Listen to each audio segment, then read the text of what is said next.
बिस्मिल्लाहिर्रहमानिर्रहीम इय्याका नअबुदु व इय्याका नस्तईन। अल्लाह तेरी ही इबादत करते हैं और तुझी से मदद मांगते हैं। नाज़रीन, आज हम बात करेंगे, एक तो इसराइल की जो बर्बरियत है वो जारी है और अब मामला जो हैं वो फैसला कुन मराहल में दाखिल हो रहे हैं। और दूसरा, साइफर केस में इमरान खान के हवाले से जो खबर है वो साबर शाकिर साहब ने भी वो ट्वीट की है, उस पर भी बात करेंगे। सबसे पहले बात करते हैं इसराइल के हवाले से।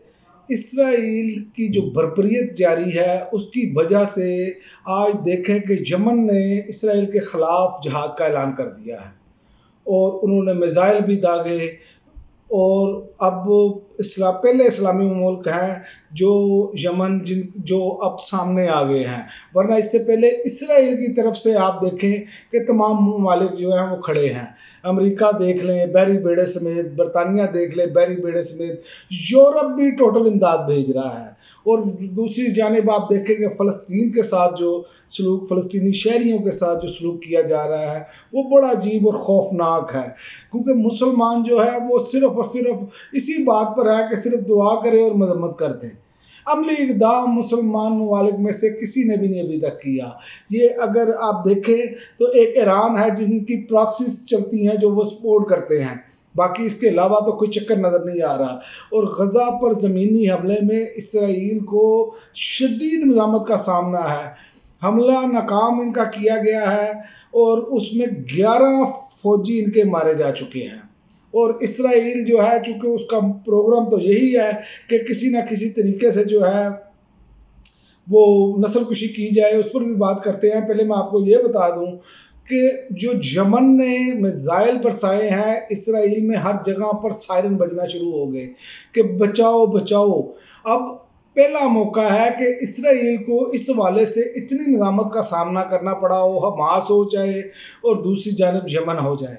आप देखें कि इसराइल का जो प्लान है वो जो वाज़िह तौर पर नज़र आ रहा है ना, वो ये है कि किसी ना किसी तरीके से फ़लस्तीनी वहाँ से निकल जाएं या जो है वो बमबारी के ज़रिए शहीद कर दिए जाए, जो रह जाए उन्हें वो किसी न किसी तरीके से वो वहाँ से निकल जाएं ताकि हमें वो सारी जगह खाली मिले। और उस पर अमल दरामद इस तरह शुरू हुआ कि मिस्र वाला जो बॉर्डर है उस पर से फ़लस्तीनियों की जो वहाँ पर कैंप लगाए गए हैं, और मिस्र इसमें सहूलतकारी बाकायदा सिर्फ इस हवाले से कर रहा है कि फ़लस्तीनी वहाँ पर निकल जाएंगे, वहाँ पर इनकी इबादतकारी की जाएगी और अमेरिका वहाँ पर डॉलर्स के ज़रिए, इसराइल डॉलर दे के और वहाँ पर इबादतकारी करवाएंगे। और जहाँ पर जो है इसराइल जो है वो मुकम्मल तौर पर इसे अपने कंट्रोल में ले ले और एक रियासत बन जाए और इस रियासत में फिर थर्ड टेम्पल तामीर किया जाए।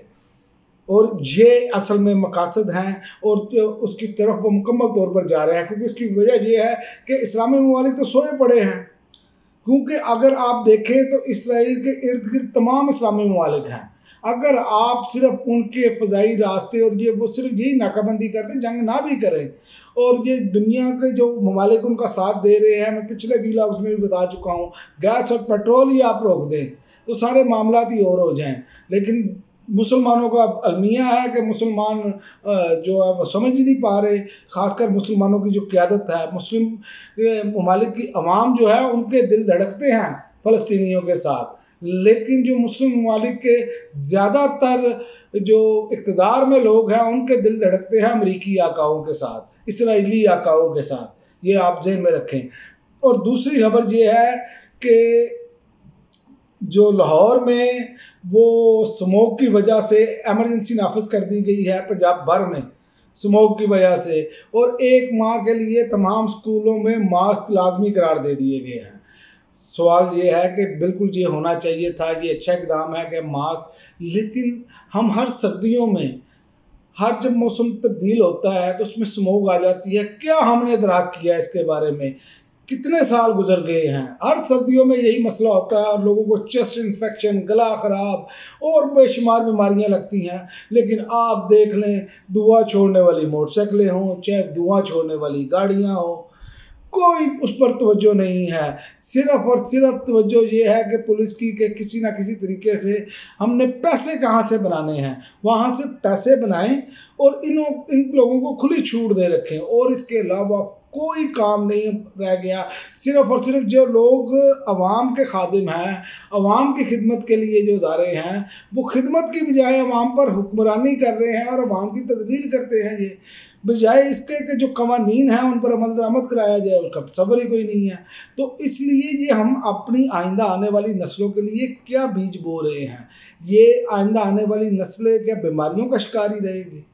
یہ سوچنا ہوگا ہمیں، اور اس پر مستقل طور پر جو ہے وہ ایک منصوبہ بندی کی جانی چاہیے، تاکہ یہ معاملات جو ہے، یہ اسموگ اور یہ اپنا فضائی آلودگی جو ہے، یہ اس پر قابو تاکہ پایا جا سکے۔ اور ایک خبر ہے جو صابر شاکر صاحب نے بریک کیا، ٹویٹ بھی کیا، انہوں نے کہا سائفر کیس میں عمران خان کو ہر صورت میں نومبر میں سزا دی جائے گی، اور نومبر ہی میں نواز شریف کو کلین چٹ دے دی جائے گی، اور اس کے بعد الیکشن کا باقاعدہ شیڈول اناؤنس ہوگا۔ اب یہ بہت بڑا المیہ ہے۔ اگر یہ دیکھیں نظام انصاف نے اگر حرکت میں آنا ہے اور اپنا جسے کہتے ہیں کہ برابری کی سطح پر ہونا ہے، اور نظام انصاف اگر ٹھیک ہے تو ایسی خبریں نکلنے کی ضرورت نہیں ہے۔ پھر تو جو چیز میرٹ پہ ہوگی وہ نظام انصاف فیصلہ دے گا، لیکن آپ اندازہ کریں کہ ہمارا نظام انصاف اتنا مینج ہے، وہ اس سے پہلے بھی آپ کو معلوم ہو چکا ہے، میں اس پہ بات بھی کر چکا ہوں کہ پہلے میاں صاحب کو آپ نے مجرم ٹھہرایا، اب میاں صاحب کو آپ سارے معاملات سے بری کرتے چلے جا رہے ہیں۔ تو یہ تو ایک بہت بڑا سوالیہ نشان ہے۔ اگر پہلا فیصلہ غلط تھا تو جن لوگوں نے دیا ان کے خلاف کارروائی ہونی چاہیے، کیا ان کو کوئی پوچھنے والا نہیں جنہوں نے پگڑیاں اچھالی ہیں؟ اور اگر وہ فیصلہ ٹھیک ہے اور یہ غلط ہو رہا ہے تو کیوں ہو رہا ہے؟ اس لیے کہ یہاں پر اگر آپ نے باہر سے کوئی انویسٹمنٹ لانی ہے تو جب تک آپ کے قانون پر عمل درآمد نہیں ہوگا، رول آف لا نہیں ہوگا، یہ آپ کو سرمایہ کاری کوئی نہیں آنی۔ یہ سب ٹوپی ڈرامے ہیں۔ کوئی بندہ آپ اپنے آپ پر ہی مثال لے لے کہ آپ ایسی جگہ پر انویسٹمنٹ کریں گے جہاں پر آپ کو معلوم ہو کہ یہ میرے پیسے دبا لے تو مجھے ملنے کا کوئی امکان نہیں ہے، آپ کبھی بھی وہاں سرمایہ کاری نہیں کریں گے۔ اور اسی طرح اب ایک اور خبر چل رہی ہے سوشل میڈیا پہ کہ عمران خان کو جو زہر کے حوالے سے باتیں ہو رہی تھی، اسی رات گئے عمران خان کے معدے میں تکلیف ہوئی ہے، اور ڈاکٹرز نے بیرک میں تحریک انصاف کے چیئرمین کا چیک اپ کیا، اور معاملات اور یہ شک و شبہات بڑھ رہے ہیں۔ حکومت کو چاہیے اس کو کلیئر کرے تاکہ یہ معاملہ جو ہے عمران خان صاحب کا وہ آپ میڈیکل چیک اپ کروائیں اور ساری رپورٹ سامنے لائیں، اور جو لوگ یہ پراپیگنڈا کر رہے ہیں ان کو خود بخود اس کا جواب مل جائے گا، تاکہ یہ جو پراپیگنڈا مہم چلتی ہے، جو بیانیہ چلتا ہے، اس کو کارنر آپ سچائی کے ساتھ ہی کر سکتے ہیں نا۔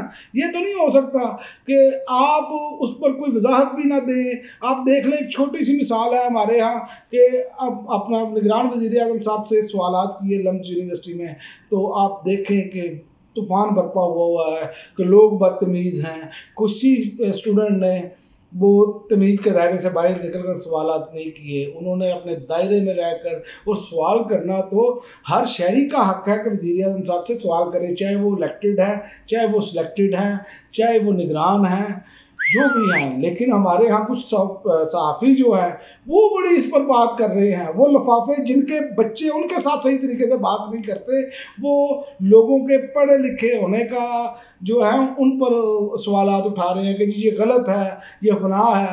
بھئی بات یہ ہے کہ جو حکمران ہوتا ہے اس سے سوال ہوتا ہے، یہ سوال کرنا کوئی عجیب بات نہیں۔ اگر حضرت عمر رضی اللہ تعالیٰ عنہ سے یہ سوال کیا جا سکتا ہے کہ آپ کا کرتا کیسے بنا، ایک چادر سے تو بن نہیں سکتا تھا، 2 چادروں سے بنا، تو کیسے بنا؟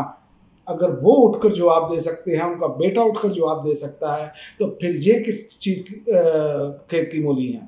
یہ بتائیں۔